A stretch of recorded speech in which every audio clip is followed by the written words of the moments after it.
Good morning.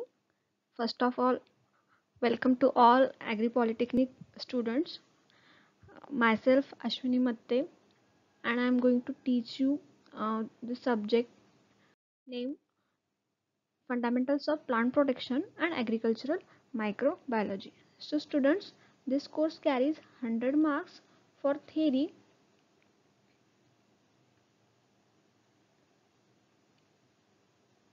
and 100 marks for practical.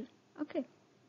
या विषयामध्ये आपल्याला 100 मार्क्सचं थेरी असणार आहे परीक्षेकरता आणि 100 मार्क्सचं प्रॅक्टिकल सुद्धा असणार आहे. तर वेळ वाया न घालवता आपण लेक्चरला स्टार्ट करूया. So our topic name course title is fundamentals of plant protection and agricultural microbiology. So student, first of all we should know what is the meaning of our course. Before to start any course, we should know its meaning and its introduction. Okay, so what is meant by fundamentals? Fundamentals means some basics. Plant protection means पीक संरक्षण. Agricultural microbiology means कृषी सूक्ष्मजीव शास्त्र. तर fundamentals म्हणजे मूलभूत. तर कृषी संरक्षण आणि कृषी सूक्ष्मजीवशास्त्र यांच्याबद्दलची मूलभूत माहिती आपल्याला या कोर्समध्ये बघायची आहे. ओके, तर या कोर्स टायटल्स आपण टू टाईप्समध्ये आपण याला स्टडी करणार आहोत. तर फर्स्ट पार्ट असणार आहे आपला प्लांट प्रोटेक्शन आणि सेकंड असणार आहे ॲग्रिकल्चरल मायक्रोबायोलॉजी.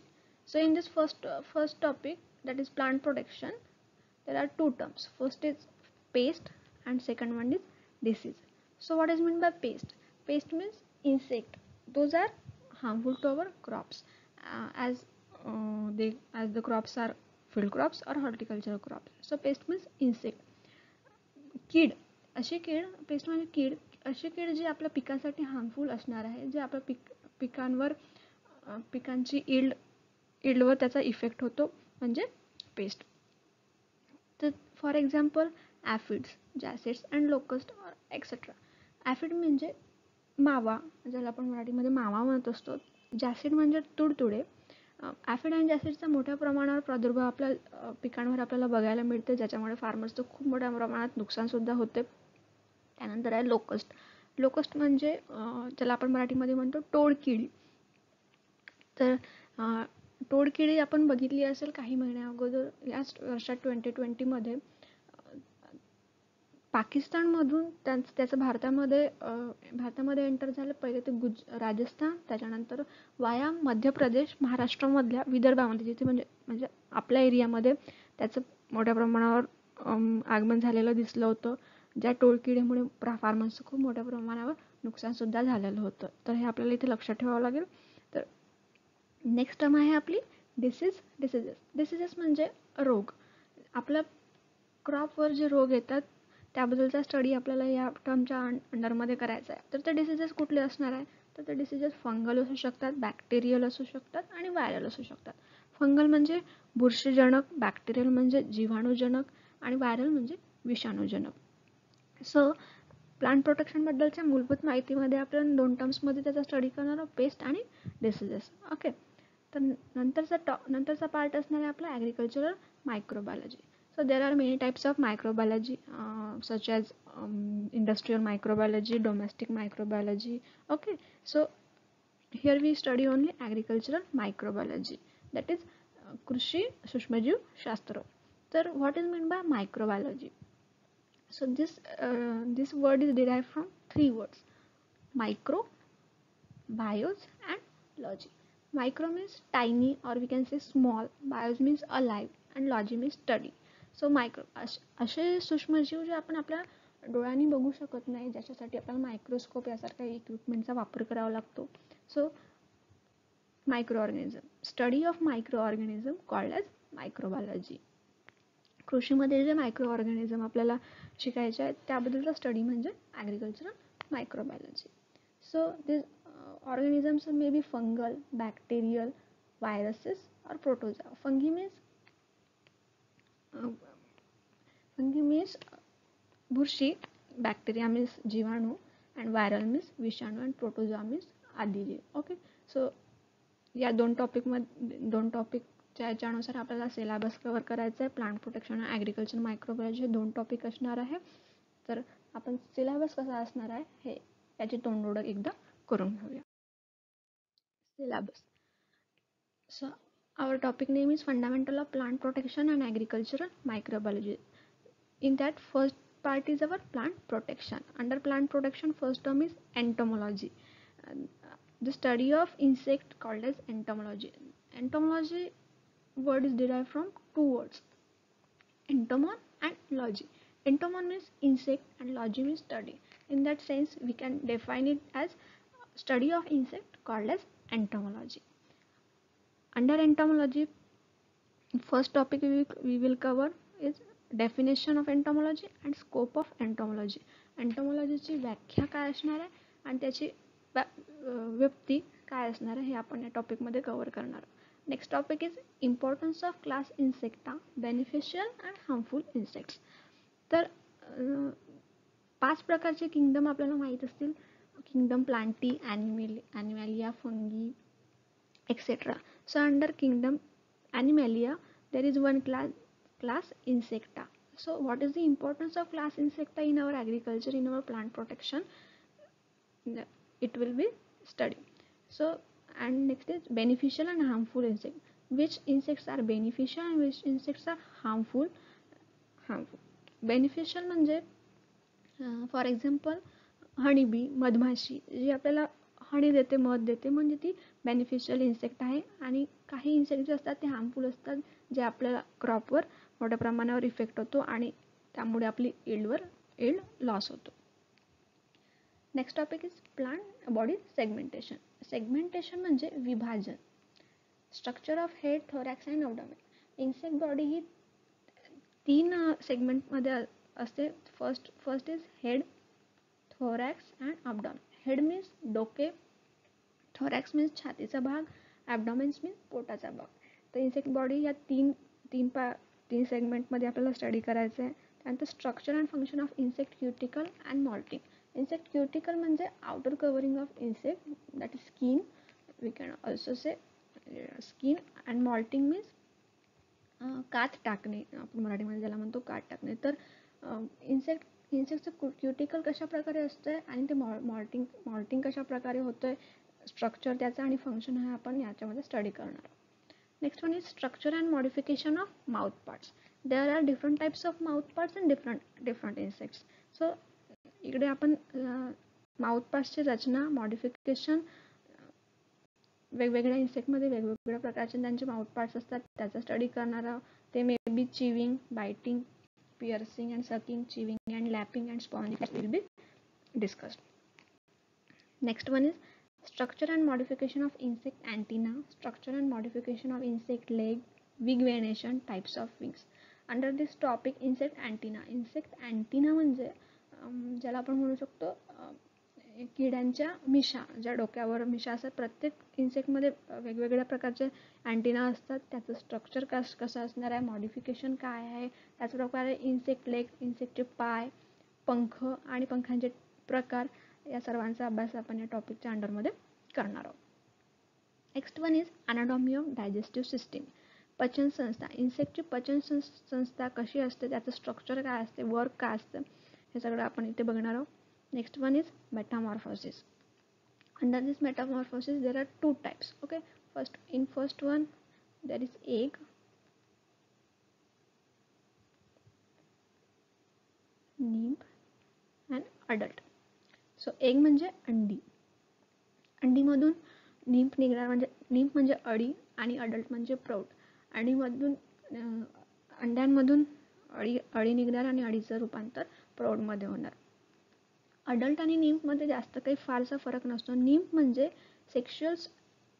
सेक्शुअल मॅच्युरिटी येण्याच्या अगोदरची अवस्था म्हणजे nymph. हा झाला पहिला प्रकार मेटामॉर्फोसिसचा. सेकंड प्रकारामध्ये असणारा एग, nymph, प्युपा आणि अडल्ट. तर एग म्हणजे अंडीमधून अळी निघणार आणि अळीचं नंतर ती प्युपर स्टेजमध्ये जाणार, म्हणजे कोशावस्थेमध्ये जाणार, ज्याला आपण प्युपर स्टेज म्हणतो. त्यानंतर अडल्ट. तर ही सायकल अशी सुरू राहणार आहे इन्सेक्टमध्ये. हा झाला सेकंड पार्ट मेटामॉर्फोसिसचा. तर ह्या सर्वाबद्दल आपण डिटेल स्टडी या टॉपिकमध्ये करणार आहोत. Okay. So in plant protection, first topic is entomology. Under entomology, we will discuss all these topics. Under plant protection, our next part is plant pathology. So in that, first topic is introduction to science of plant pathology, its objective and scope. तर याच्यामध्ये आपल्याला plant pathology म्हणजे काय, त्याच्याबद्दलचं introduction, त्याचे objective काय असणार आहे, त्याची व्याप्ती काय असणार आहे, हे सगळं यामध्ये शिकायचं आहे. Next, historical background of plant pathology. Historical background म्हणजे काय, तर ह्या प्लांट पॅथॉलॉजीचा इतिहास कशा प्रकारचा आहे, कुठल्या सायंटिस्टचं त्याच्यामध्ये कॉन्ट्रीब्युशन आहे. ते सायंटिस्ट इंडियन असू शकतात, वर्ल्ड वाईड असू शकतात, त्यांचं कॉन्ट्रीब्युशन, त्यांनी लावलेले शोध, या सर्वाबद्दल आपल्याला डिटेल स्टडी याच्यामध्ये करायचं आहे. Next one is classification of plant diseases. Classification म्हणजे वर्गीकरण.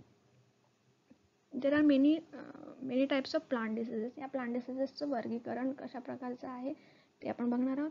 Next one is fungi, bacteria, viruses, their characteristics and classification. Fungi, bacteria and viruses, these are called plant diseases. त्यांचे वैशिष्ट्य आणि वर्गीकरण यामध्ये असणार आहे.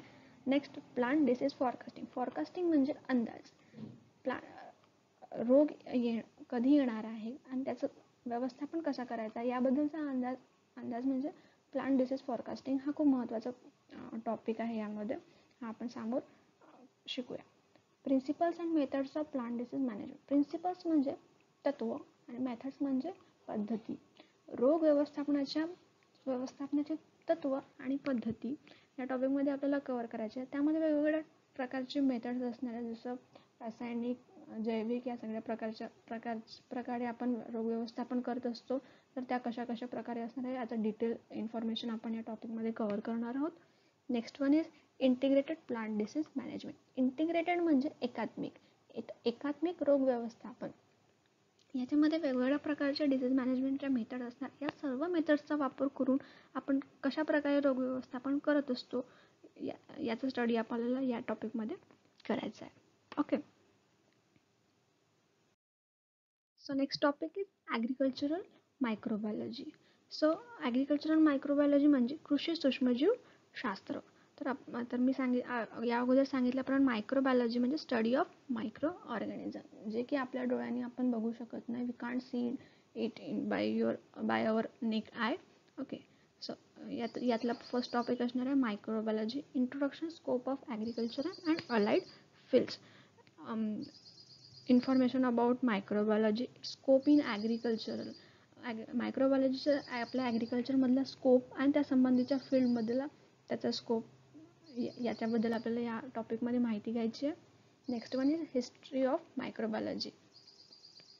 हिस्ट्रीमध्ये मायक्रोबायोलॉजीचा इतिहास कशा प्रकारे असणार आहे, कुठल्या सायंटिस्टना त्याच्यामध्ये कॉन्ट्रीब्युशन आहे, इंडियन और अलाइड सायंटिस्ट असणार आहे त्याच्यामध्ये, याचा क्रोनॉलॉजिकली आपण स्टडी करणार आहोत. Next one is morphology and other characters of beneficial micros. तर काही ऑर्गॅनिझम हे बेनिफिशियल असतात, तर काही हे हार्मफुल असतात. तर यामध्ये आपल्याला बेनिफिशियल मायक्रोब्स जे आहेत त्यांचे वैशिष्ट्य काय आहे, त्यांची मॉर्फोलॉजी काय आहे याबद्दलचं स्टडी करायचं आहे. Next one is applied areas of soil microbiology. As we know, microorganisms are found in soil. So soil microbiology is very important topic. We will study under this topic. Okay.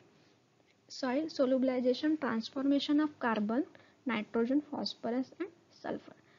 Microbial transformation म्हणजे transformation of any organism or any organic compound into any other form by use of microorganism.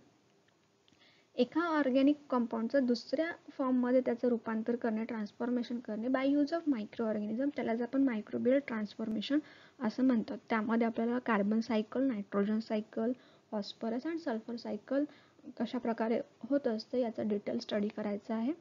Next one is biological nitrogen fixation म्हणजे जैविक नत्र स्तरीकरण. Okay. Next one is different types of biofertiliser. Biofertiliser म्हणजे जैविक खत. त्याचे methods of application कशा प्रकारे असणार आहे. बायोफर्टिलायझरचा यूज आजकाल फार्मर मोठ्या प्रमाणावर घेत आहे, कारण रासायनिक केमिकल जे इन्सेक्टिसाईड, पेस्टिसाईड जे आपण यूज करतो त्याचा इफेक्ट आपल्याला ह्युमन बिंग्सवर, ॲनिमल्सवर, एन्व्हायरमेंटवर बघायला मिळतो, ज्यामुळे पोल्युशन वाढत चाललेलं आहे. या सर्व गोष्टी लक्षात घेता फार्मर्स बायोफर्टिलायझरकडे जास्त वळलेला आहे. तर या बायोफर्टिलायझर्सच्या मेथड्स ऑफ अप्लिकेशन काय असणार आहे, कशा प्रकारे बायोफर्टिलायझर अप्लाइड करायचं आहे, त्यानंतर कुठले बायोफर्टिलायझर कुठल्या क्रॉपला यूज करायचा, याचा डिटेलमध्ये स्टडी आपण या टॉपिकच्या अंडरमध्ये करणार आहोत. Next one is microbial insecticides, microbial agents for plant disease control. There are many microbes which are beneficial for plant disease control. So microbial agentsचा वापर करून आपण रोग व्यवस्थापन कशा प्रकारे करू शकतो याचा स्टडी आपल्याला यामध्ये बघायचा आहे. ओके, सो स्टुडंट आपण पूर्ण सिलेबस बघितलेला आहे, कशा प्रकारे आहे त्याची तोंड ओळख करून घेतलेली आहे. तर नेक्स्ट लेक्चरपासून आपण या सर्व टॉपिक्सचं स्टेप बाय स्टेप आपण शिकणार आहोत, ज्याचा उपयोग आपल्याला परीक्षेमध्ये होईल आणि फ्युचरमध्ये उपयोगात येणारे कन्सेप्टसुद्धा यामध्ये आपण क्लिअर करण्याचा प्रयत्न करूया. ओके, तर नेक्स्ट टॉपिकपासून आपण स्टार्ट करूया. लेक्चर इथेच थांबवूया. तोपर्यंत stay safe, stay healthy. Thank you.